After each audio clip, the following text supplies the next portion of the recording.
Sa ngalan ng Ama, ng Anak, ng Espiritu Santo. Amen. Amen.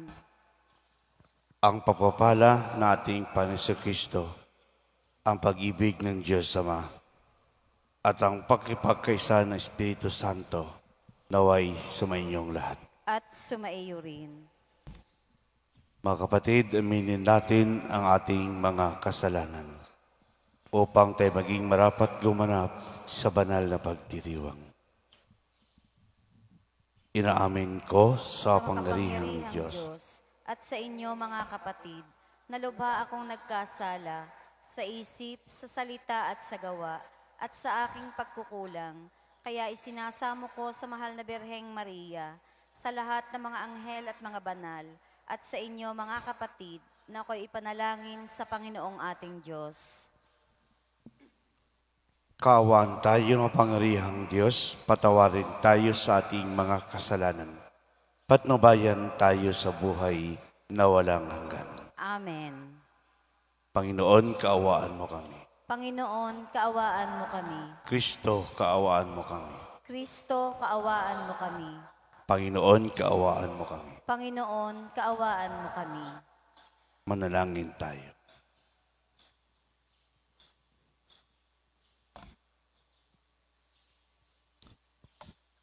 Ama naming makapangyarihan, pinangangatawan mong manahan sa mga may loobing tapat at maasahan.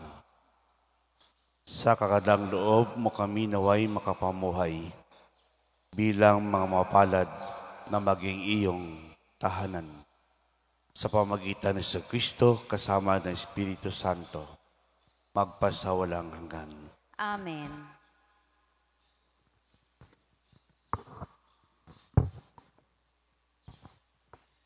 Pagbasa mula sa aklat ng Henesis. Nakita ng Panginoon na labis na ang kasamaan ng tao at wala na itong iniisip na mabuti.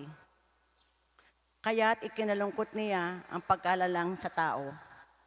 Sinabi niya, lilipunin ko ang lahat ng taong aking nilalang. Lilipulin ko rin ang lahat ng hayop at mga ibon. Bakit ko ba nilalang ang mga ito? Sa mga nilalang niya ay si Noe lamang ang naging kalugod-lugod sa kanya. Sinabi ng Panginoon kay Noe, pumasok kayong mag-anak sa daong. Sa lahat ng tao'y ikaw lamang ang kadapat-dapat sa akin.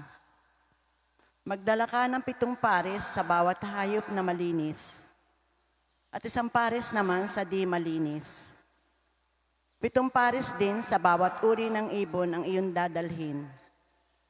Gawin mo ito upang ang bawat uri ng ibon at hayop ay maligtas, sa gayoy daraming muli ang mga ito. Pagkaraan ng 1 linggo, paulanin ko ng 40 araw at 40 gabi upang lipulin ang lahat ng aking nilikha sa daigdig. At ginawa nga ni Noe ang bawat iniutos ng Panginoon. Pagkaraan ng 1 linggo, bumaha nga sa daigdig ang salita ng Diyos. Salamat sa Diyos. Salmon tugunan. Basbas ng kapayapaay sa bayan ng buong mahal. Basbas ng kapayapaay sa bayan ng buong mahal. Purihin ang Panginoon ninyong banal na nilalang, pagkat siya ay dakila't marangal ang kanyang ngalan. Sa poon ay dakilain, purihin ang Diyos na banal. Yumuko ang bawat isa kapag siya ay dumatal. Basbas ng kapayapaay sa bayan ng buong mahal. Sa gitna ng karagatan, tinig niya ay naririnig. Sa laot ng karagatay, hindi ito nalilingid. Sa pagnangusap na ang poon, tinig niya ay ubod lakas. Ngunit tinig kamahalan kapag siya'y nangungusap. Basbas ng kapayapaay sa bayan ng buong mahal. Ang tinig ng dakilang Diyos parang kulog na malakas. Kaya't ng mga nasa templo ay sumisigaw na gagalak. Panginoon ay papurihan, ganito ang binibigkas. Siya rin ang naghahari sa dagat na kalaliman. Namumuno siya roon bilang hari walang hanggan. Basbas ng kapayapaay sa bayan ng buong mahal.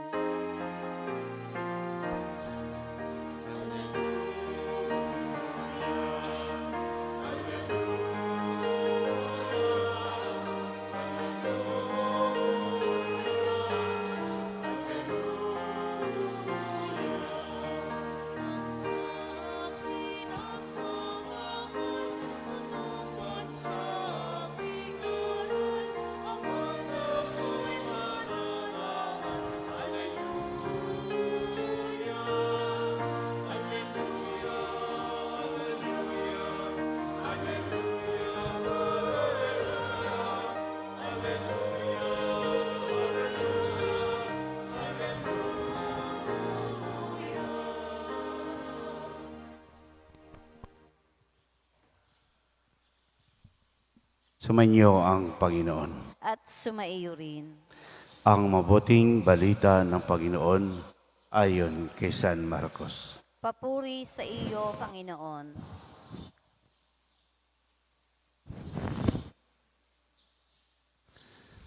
Noong panahon iyon, nalimutan ng mga alagad na magdala ng tinapay at iisa lang ang kanilang tinapay sa bangka. Kaingat kayo, ilagan ninyo ang libadura ng mga Pariseo at ang libadura ni Herodes. Babala ni Jesus sa kanila. Nag-usap-usap ang mga alagad. Wala kasi tayong dalang tinapay, kaya niya sinabi iyon. Alam ito ni Jesus, kat sila'y tinanong niya,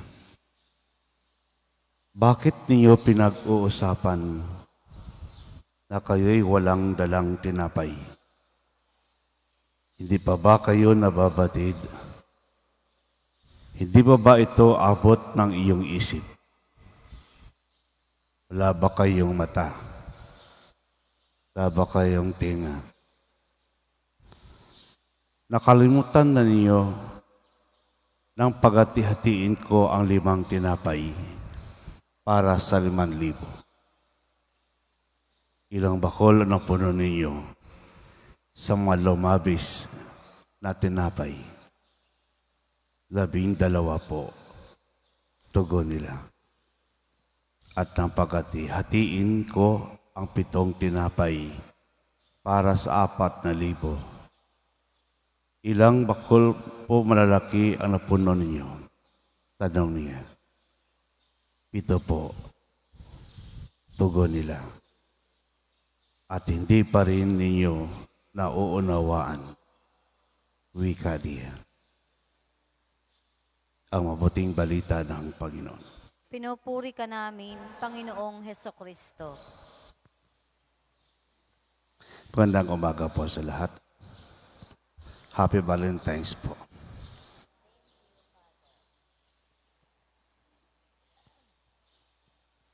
In the hands of Jesus, scarcity is transformed into abundance. Problem turns into opportunities. Para po sa mga disipulo ni Jesus, kulang at hindi sapat ang 5 tinapay sa karamihan. Sabalit para kay Jesus, ang 5,000 katao, hindi po kabilang ang babae at mga bata, mapupunuan, mabubusog ng 5 tinapay. Kahapon po pinag-usapan natin ang pagdami ng tinapay, the multiplication of the bread. Nakakain po ang lahat, nabusog po ang lahat, at may labis pa. Sa ating mabuting balita ngayon, madaling nakakalimot ang mga alagad na Jesus. Naroon yung pagdududa. Naroon yung hindi pagtitiwala sa himalang ginawa ni Jesus. Jesus is constant and consistent. Jesus tried to recall for his disciples the miracle of the bread. As God provided for the hungry crowd, God will also do the same for his disciples. God shall always look back to the memories of God's action in the past. Ako po'y naniniwala sa himala. Dahil ako mismo ay produkto ng himala ng Diyos. Ang unang himala na napakahalaga sa buhay ng tao ay ang himala ng puso. The first miracle that is essential in the life of man is the miracle of the heart. Kapag maantig ang puso ng bawat isa, we begin to love others. We begin to accept others. Ako po'y naniniwala sa himala. Kung masigit tayong nagmamahal, masigit din ang himalang ating magagawa sa ating kapwa. Kaya po, ako'y naniwala sa himala. At mangyari lamang po ang himala kung buksan natin ang ating mga mata. Kung buksan lamang natin ang puso ng bawat isa.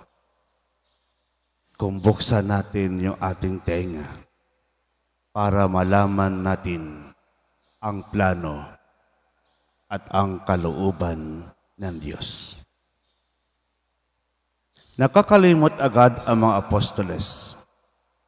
Nakita nila ang limitasyon ng pagiging tao ni Jesus at hindi sa kanyang kapangyarihan bilang Diyos. Kaya po tulad ng isang tinapay, kapag hatiin natin yung ating sariling tinapay, kapag hatiin natin ang ating sarili at ibahagi natin sa iba, hindi lamang 5,000 ang kaya nating pakainin. Billions of people. At mangyayari lamang ito through the breaking of our own bread. Masarap po magbahagi. Masarap ibahagi yung sariling tinapay. Masarap magkaroon ng himala.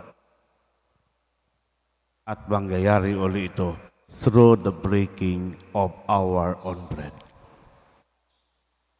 Happy family happens only if one is able to give himself to others. Magkaroon po ng isang masayang pamilya kung ang bawat pamilya ay marunong magbigay ng kanyang oras, ng kanyang sarili, ng kanyang resources para sa lahat. Mangyayari lamang ito through the breaking of our own bread.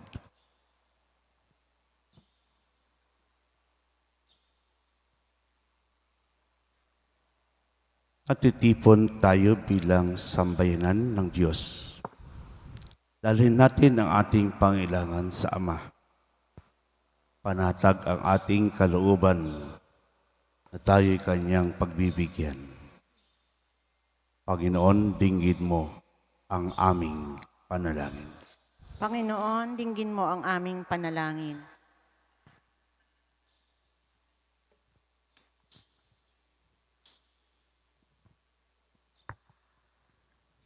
Ang ating mga pastol sa simbahan, naway italaga ng buong buo ang kanilang buhay sa pagpapahayag ng Ebanghelyo sa pamamagitan ng kanilang pagsaksi sa kanilang buhay. Manalangin tayo sa Panginoon. Panginoon, dinggin mo ang aming panalangin. Ang mga magulang at guro, naway maging ang buhay na huwaran ng pananampalataya sa mga taong nasa kanilang pag-aaruga. Manalangin tayo sa Panginoon. Panginoon, dinggin mo ang aming panalangin. Tayong lahat, naway maibigay ang lahat ng ating makakaya para gawin ang nararapat at nawa ang salita ng Diyos ang siyang magbigay sa atin ng lakas para sa anumang gagawin natin. Manalangin tayo sa Panginoon. Panginoon, dinggin mo ang aming panalangin. Tayong lahat, naway magpakita ng malasakit sa mga matatanda, mga nalulumbay at mga may sakit. Manalangin tayo sa Panginoon. Panginoon, dinggin mo ang aming panalangin. Ang mga yumao, naway makatagpo ng bagong buhay at kapahingahan sa kaharian ng Diyos. Manalangin tayo sa Panginoon. Panginoon, dinggin mo ang aming panalangin.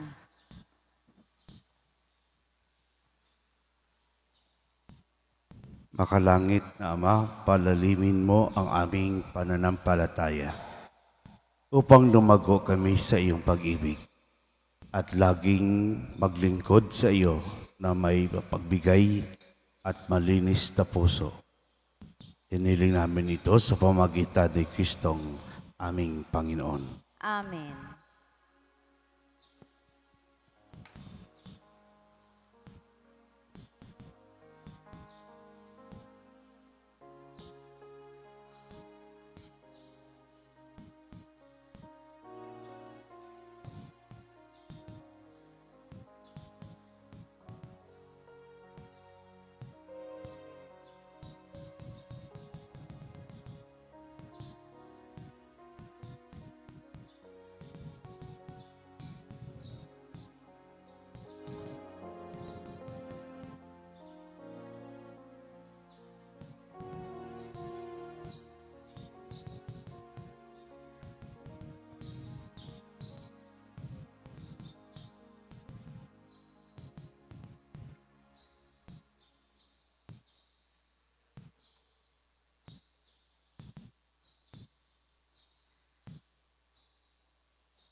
Malay kapatid, upang paghain natin kalugdan ng Diyos, amang makapangyarihan.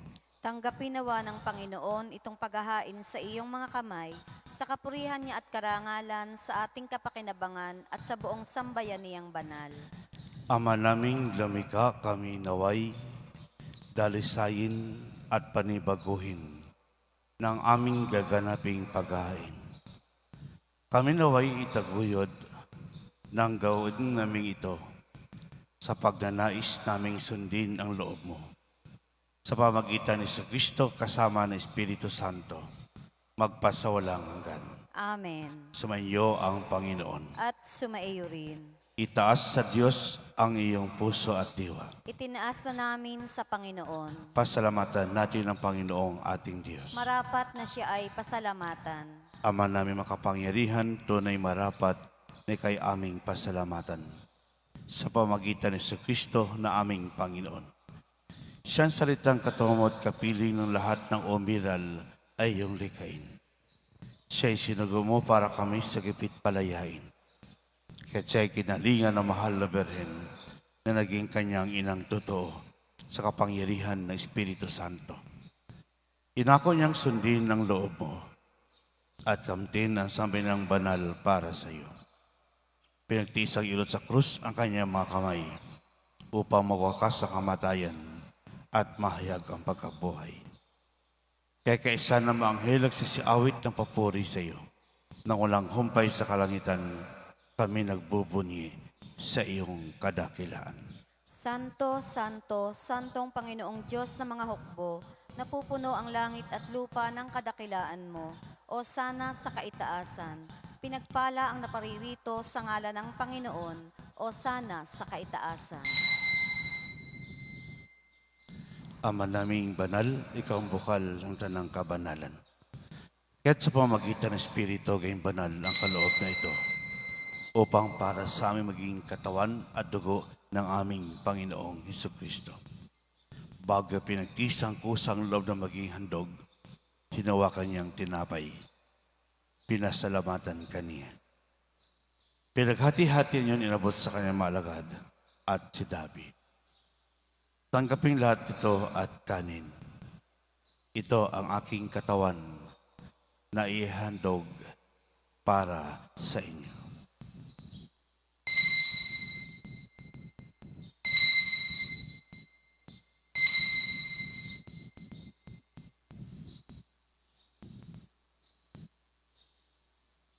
Gayon din naman na matapos ang hapunan, hinawakan niya ang kalis, muli kay pinasalamatan.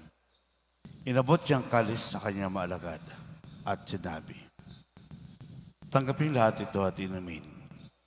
Itong kalis ng aking dugo, ng bagot tulang hanggang tipan. Ang aking dugo na ibubuhos para sa inyo at para sa lahat, sa ipagpapatawad ng mga kasalanan. Gawin niyo ito sa pag-alaala sa akin.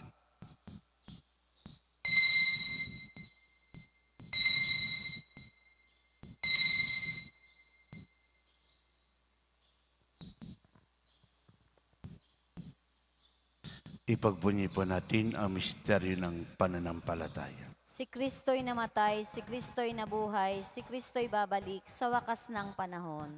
Ang mga ginagawa namin ngayon pag-aalala sa pagkamatay at muling pagkabuhay ng iyong anak. Kaya't inaalay namin sa iyo ang tinapay nagbibigay buhay at ang kalis nagkakalob ng kaligtasan. Kami nagpapasalamat dahil kami iyong minarapat na tumayo sa harap mo para maglingkod sa iyo. Isinasama namin kami magsalos-salos sa katawan at dugo ni Kristo ay babuklod sa pagkakaisa sa pamagitan ng Espiritu Santo. Ama, lingapin mo ang simbahang laganap sa buong daigdig. Puspusin mo kami sa pag-ibig kaisa ni Francisco na Papa, ni Gilbert naming Obispo at ng Danang Kaparian. Alalahanin mo rin kapatid naming naimlain na may pag-asang sila'y muling mabubuhay. Gayet yung lahat ng mga pumanaw. Kawaan mo sila't patuloyin sa iyong kaliwanagan. Kawaan mo padapating kami lahat makasalo sa buhay na walang wakas. Kaisa naman na Birhing Maria, Ina ng Diyos. Kaisa ng mga apostol at lahat ng mabanal na namuhay dito sa daigdig ng kalugod-lugod sa iyo. Ipagdiwang nawa namin ang pagpupuri sa ikararangal mo sa pamagitan ng iyong anak na aming Panginoong Jesucristo. Sa pamagitan ni Kristo, kasama niya sa Kanya, lahat ng parangal at papuri sa iyo. Diyos sa makapangyarihan, kasama ng Espiritu Santo, magpasawalang hanggan.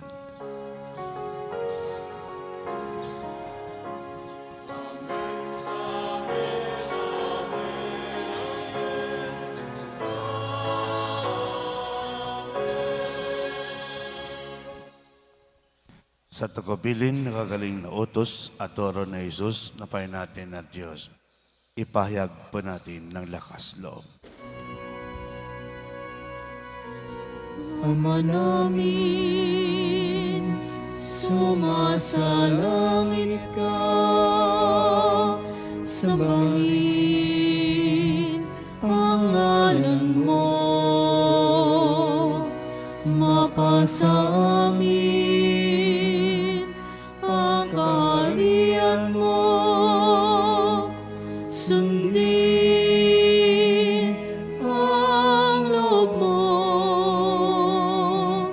dito sa lupa para nang sa langit. Bigyan mo kami ngayon ang aming kakanin sa araw-araw.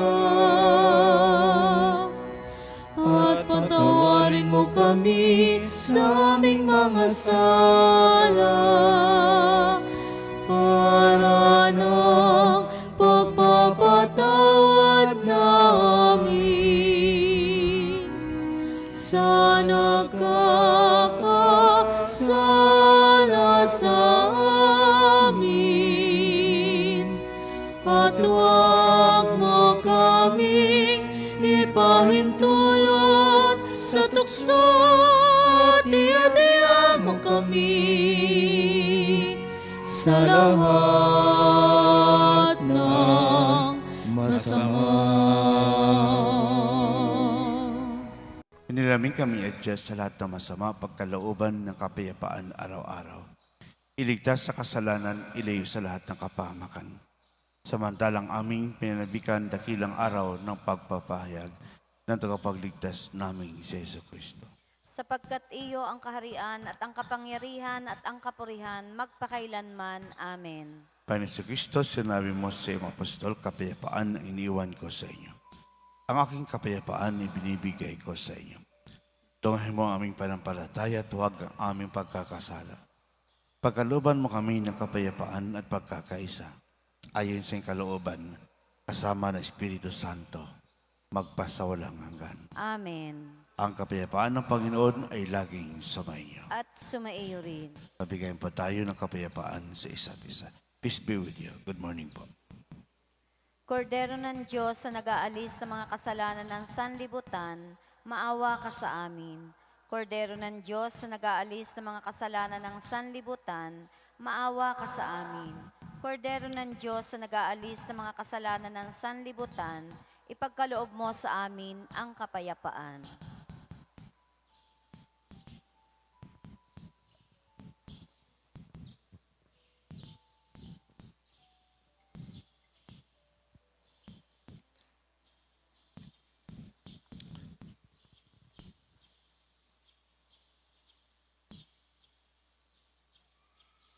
Mga kapatid, ito ang kordero ng Diyos, ito nag-aalis ng mga kasalanan ng sanlibutan. Mapalad ang mga iniyan sa kanyang piging. Panginoon, hindi ako karapat-dapat na magpatuloy sa iyo, ngunit sa isang salita mo lamang ay gagaling na ako.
Manalangin tayo. Ama naming mapagmahal, pinagsaluhan naming banal na pagkikinabang. Ang aming nawang pag-ibig ay lalong madagdagan na ginawa namin ng pag-alala sa anak mong mahal. Nag-utos ipagdiwang ang huling hapunan. Sa pamamagitan niya kasama ng Espiritu Santo, pagpasawalang hanggan. Amen. Sumainyo ang Panginoon. At sumaiyo rin. Pagpalain kayo ng kapangyarihang Diyos, ang Ama, Anak at Espiritu Santo. Amen. Pamaking taglay ang kapayapaan upang ang Panginoon ay mahalin at paglingkuran. Salamat, Salamat sa sa Diyos. Diyos.